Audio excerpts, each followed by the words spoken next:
A'udzubillahiminasyaitonirrajim. Bismillahirrahmanirrahim. Assalamualaikum warahmatullahi wabarakatuh.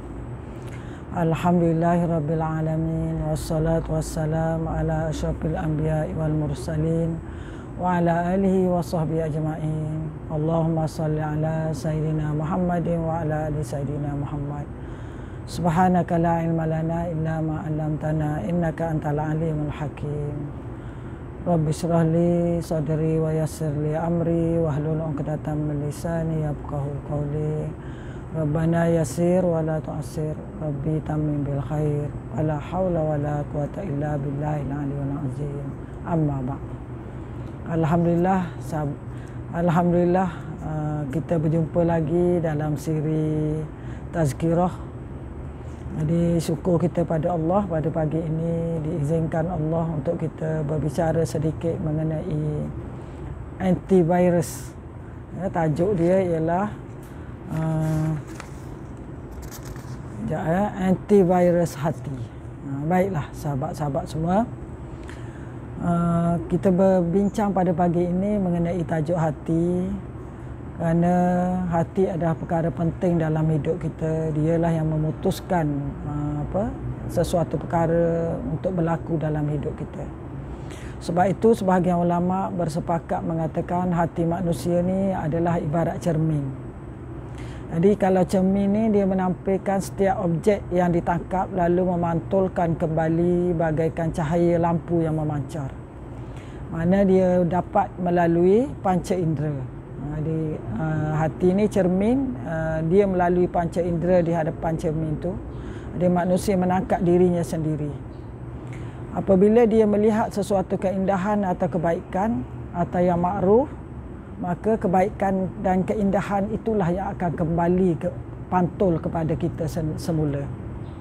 Ya, begitulah sebaliknya kalau dia melihat kemungkaran atau benda yang maksiat, maka kemungkaranlah akan dipantul semula. Sebab itu kita kena jaga panca indera kita supaya sentiasa melihat benda yang baik, ya, dan tidak melihat benda-benda yang mungkar.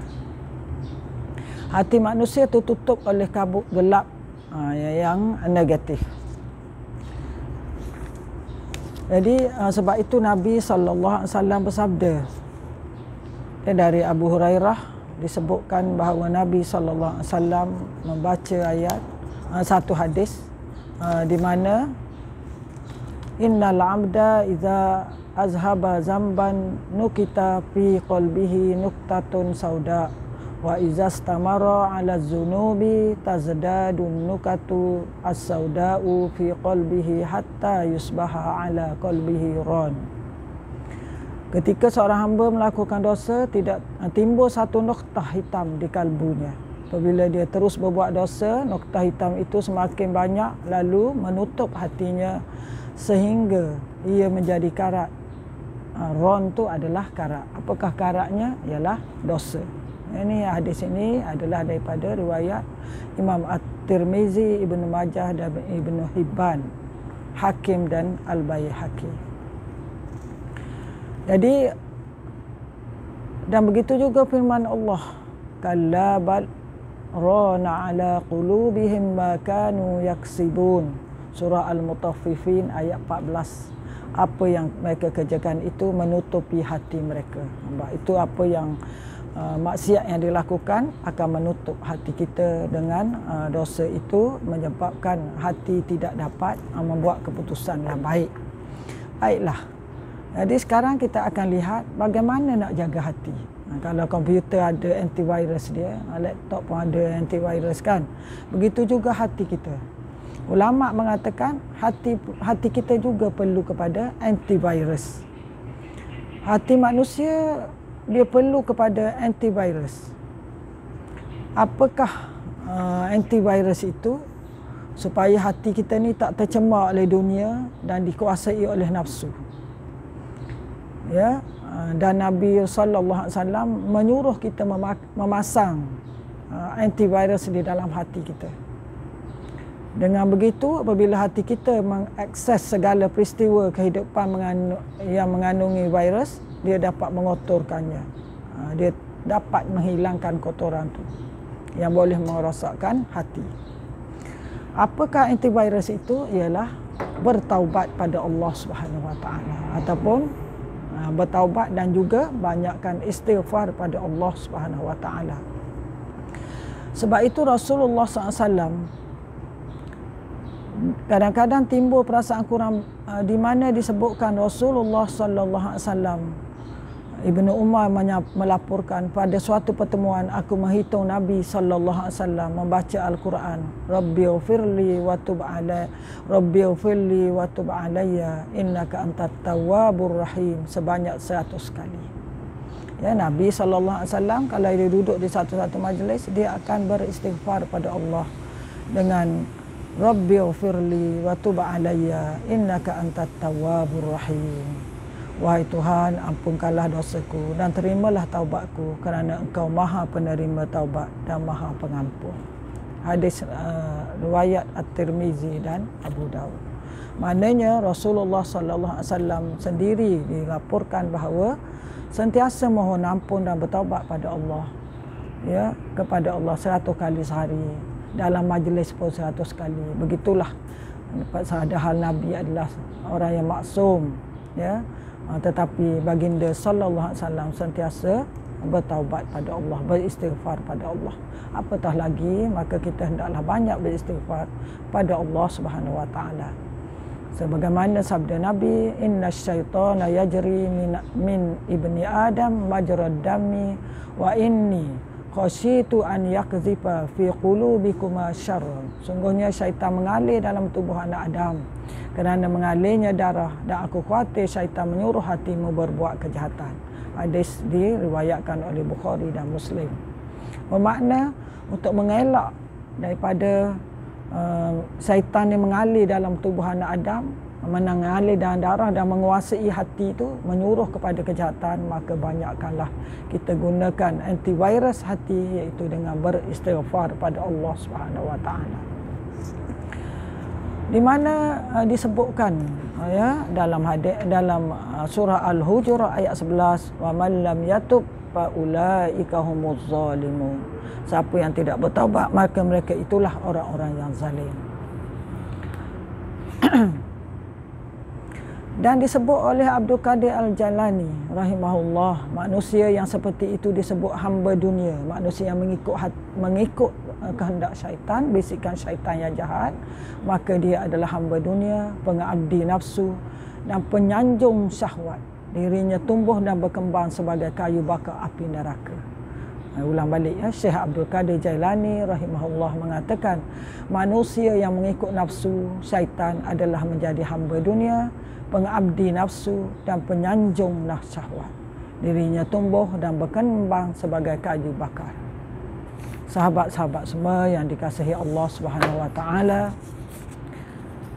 tahukah kita bahawa kita perlu perbanyakkan istighfar pada Allah Subhanahu Wa Taala, di mana Rasulullah sallallahu alaihi wasallam bersabda, ini benda ni kita akan lihat di akhirat nanti.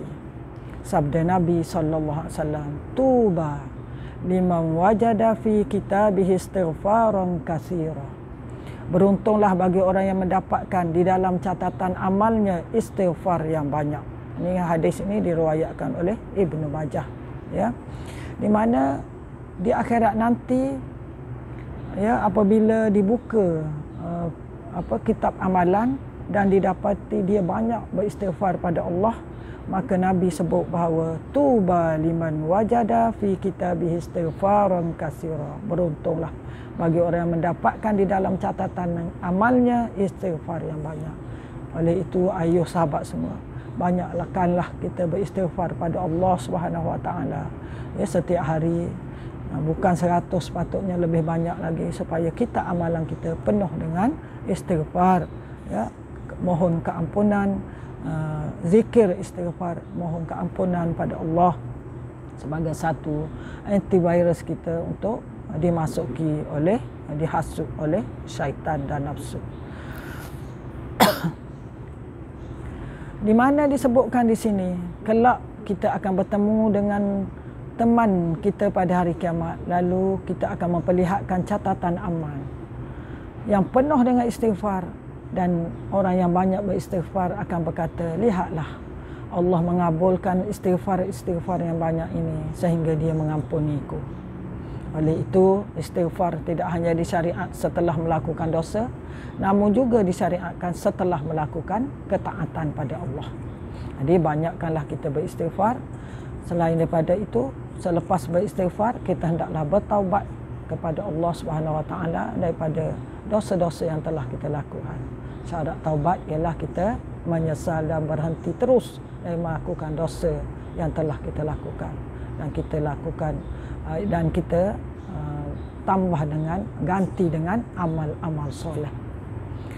Kita juga disuruh disuruh beristighfar setelah melakukan ketaatan. Contohnya selepas sembahyang, kan kita selepas salam disuruh astagfirullahalazim. Kita mohon istighfar pada Allah. Moga-moga Allah Subhanahu Wa Taala mengampunkan dosa-dosa kita lalai dalam solat. Begitu juga dalam ibadah-ibadah yang lain, supaya Allah ampunkan dosa kita kalau ada niat-niat yang bercanggah, yang bukan kerana Allah Subhanahu Wa Taala. Kalau ada beberapa kekurangan dalam melakukan amal ibadah. Firman Allah Subhanahu Wa Taala surah Az-Zumar ayat 53. Qul ya ibadiyallazina asrafu ala anfusihim la taqnatu min rahmatillah innallaha yaghfiruz dzunuba jami'a innahu wal ghafurur rahim. Katakanlah, hai hamba-hambaku yang melampaui batas terhadap diri mereka sendiri, jangan kalian berputus asa dari rahmat Allah. Sungguhnya Allah mengampuni dosa-dosa semuanya. Sungguhnya dialah Maha Pengampun lagi Maha Penyayang. Ayat ini menjadi motivasi kepada kita bahawa Allah Subhanahu Wa Taala sentiasa mengampuni dosa-dosa kita dengan syarat kita bertaubat dengan taubat nasuha, beristighfar dan bertaubat pada Allah Subhanahu Wa Taala. Ya. Dan pesan ulama, ya, ada di mana disuruh, ada satu kalam ulama disebut, ini Ustazah tutup dengan ini,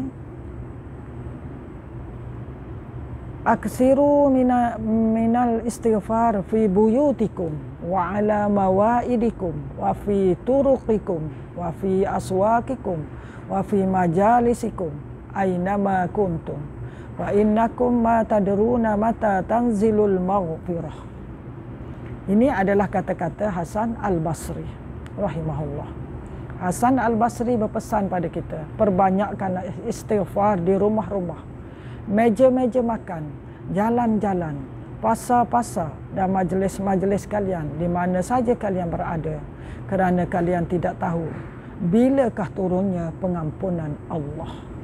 Sahabat-sahabat yang dirahmati Allah, pendengar semua, ingat pesan Hasan Al-Basri rahimahullah.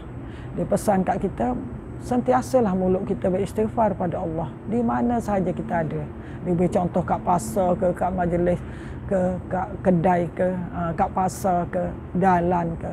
Kerana dia kata kita tidak tahu bila turunnya pengampunan Allah pada kita. Sebab itu banyakkanlah beristighfar. Jadi sekadar itu sahaja, ya. Sekadar itu sahaja tazkirah pendek ringkas pada hari ini, ya. Dan segala yang baik itu dari Allah, kelemahan itu adalah diri Ustazah sendiri. Semoga kita dapat berjumpa lagi di majlis yang akan datang, di tazkirah yang akan datang. Subhanakallahumma bihamdika asyhadu an la ilaha illa anta astaghfiruka wa atubu ilaik. Bismillahirrahmanirrahim. Wal 'asri innal insana lafi khusr illa alladzina amanu wa 'amilus solihat wa tawasaw bil haqqi wa tawasaw bis sabr. Wa sallallahu ala sayidina Muhammadin wa ala alihi wa sahbihi ajma'in. Walhamdulillahi rabbil alamin. Wallahu a'lam. Wassalamu alaikum warahmatullahi wabarakatuh.